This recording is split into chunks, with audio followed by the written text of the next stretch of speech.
Hello, thank you for reaching out to Inspire Creative Studio. We wanted to do this quick tutorial to show you how to separate the email block from this top introduction block and add it below the full name block.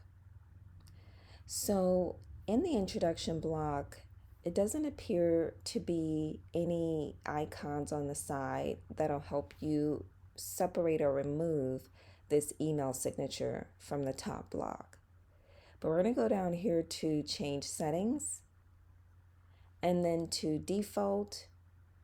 And then you'll see here that there's a drop down box and you'll have a couple of options. Now, if you click on this box and your option is already on responder input, then you want to change it to do not collect.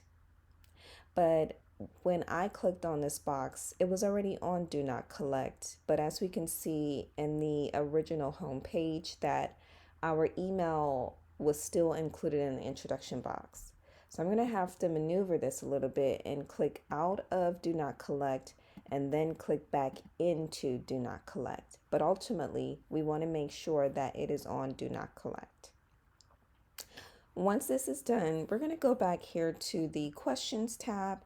And as you can see in the introduction box, that the email question is no longer available. Now, at this point, we're going to have to add the email block again. And this time we want to add it below the full name block. So we're going to come here and click on the full name block, and we're going to come down to the duplicate question icon, and we're going to duplicate the full name block. The full name block has been duplicated, and then we're going to rename it for the email signature.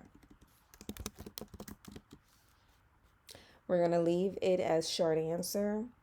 And we also want to come down here to the required and make sure that this is still toggled on. Once this is completed, we're going to click out of the email block, and there you have it. You have your email block shown below your full name block. So I really hope this answers your question. If you have any additional questions or need any additional assistance, feel free to reach out to Inspire Creative Studio, and we're happy to help. Thank you and have a great day.